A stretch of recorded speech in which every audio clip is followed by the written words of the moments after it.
आज हम पढ़ रहे हैं आतुर परिचर्या के मूल सिद्धांत, जो हमने कल चैप्टर पढ़ा था। आतुर परिचर्या का परिचय उसी चैप्टर के अंतर्गत हमारा आएगा आगे।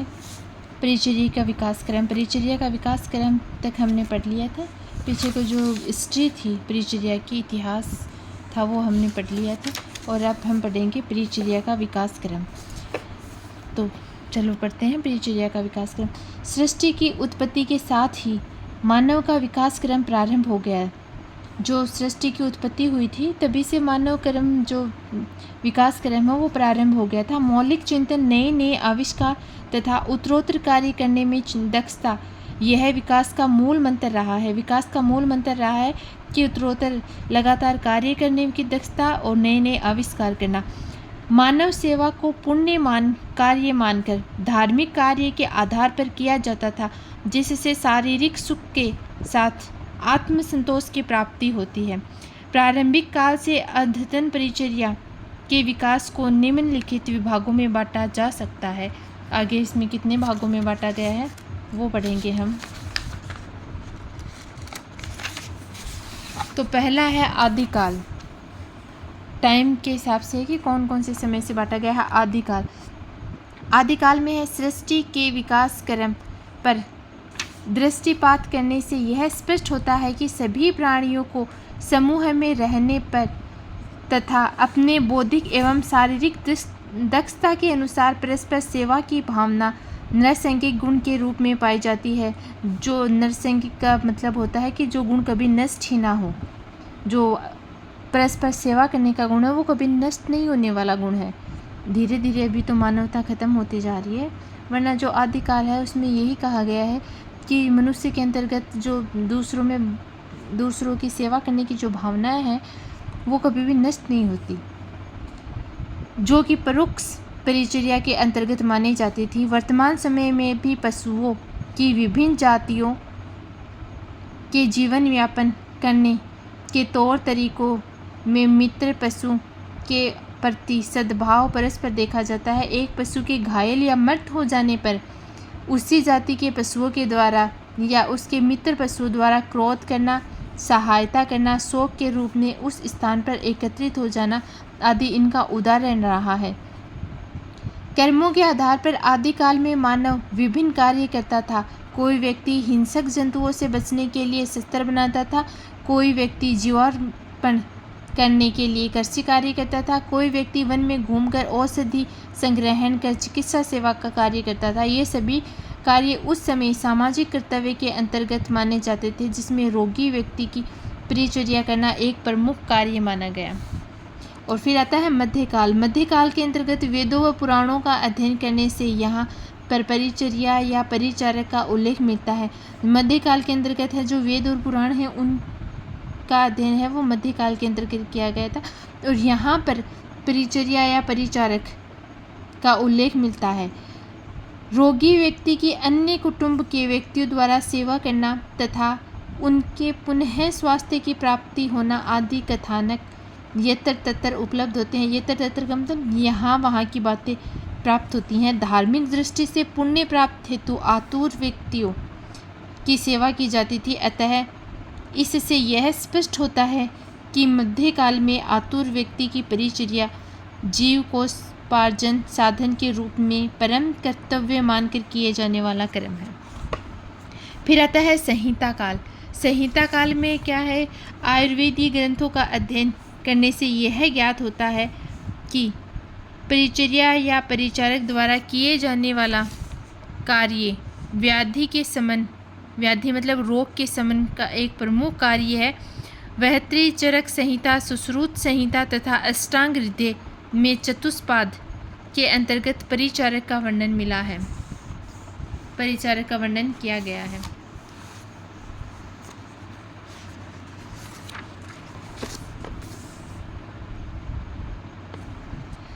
चिकित्सा कार्य की सिद्धि में सर्वगुण संपन्न वेद, जो चिकित्सा कार्य है उसके जो सिद्धि है उसके लिए जो सर्वगुण संपन्न वैद्य का मतलब दवाई, दर्वे, औषध, परिचारक व रोगी आवश्यक होते हैं। एक पाद या स्तंभ के अभाव में चिकित्सा सफल नहीं होती है।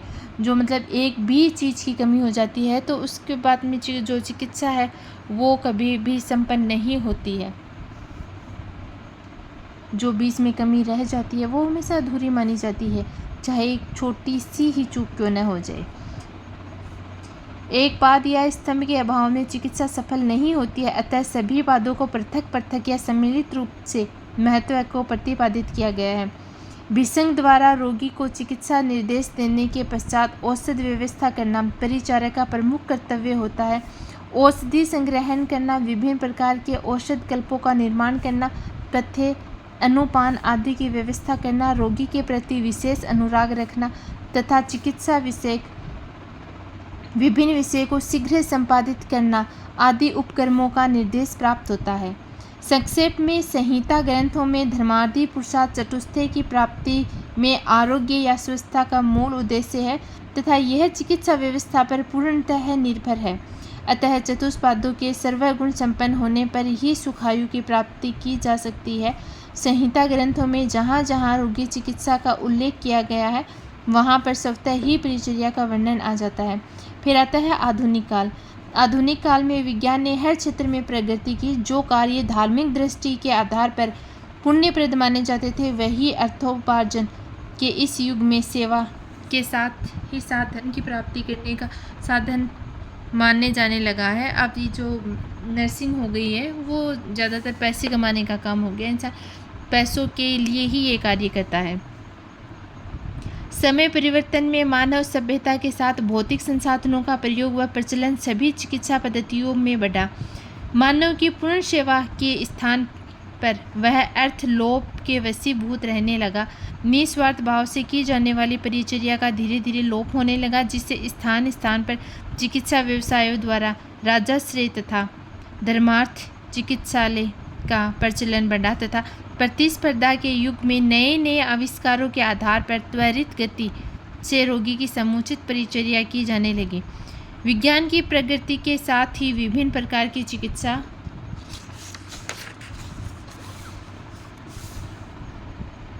चिकित्सा विधियों एक्स किरण जो एक्सरे होता है वो सूचीवेद, विस्क्रमती, शल्यागार, शिशु परिचर्या कक्ष, सूतिकागार तथा आतुरालय व्यवस्था आदि के नवीनतम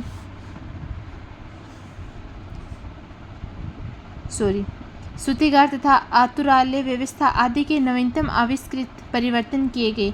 इस विधियों को समुचित प्रकार से संपादित करने के लिए प्रशिक्षित व्यक्तियों की आवश्यकता हुई, जिसमें विभिन्न स्थानों पर प्रशिक्षण केंद्र खोले गए तथा प्रशिक्षित व्यक्तियों की नियुक्तियों विभिन्न चिकित्सालयों में लगाई जाने लगी।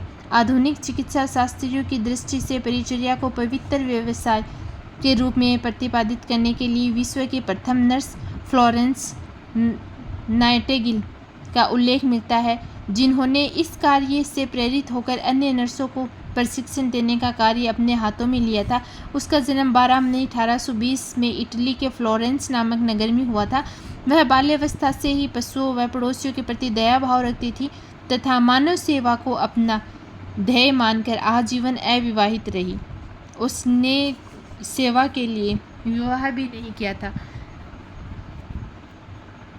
उनकी इस भावना से प्रभावित होकर ब्रिटिश सरकार ने उन्हें नर्सिंग इंस्टीट्यूट का अधीक्षक बना दिया तथा ब्रिटिश व रूस की लड़ाई में उसकी टीम को घायल सैनिकों की परिचर्या के लिए भेजा गया।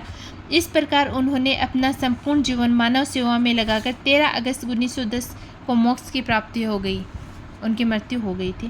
परिचर्या की कार्य प्रणाली में शैक्षिक स्तर में सुधार हेतु आवश्यक है कि परिचारक का जीवन उच्च स्तरीय हो तथा मनोयोग से मानव सेवा करना उसका प्रमुख कर्तव्य हो। इसलिए फ्लोरेंस नाइटिंगेल इस कार्य में आने वाले प्रत्येक नर्स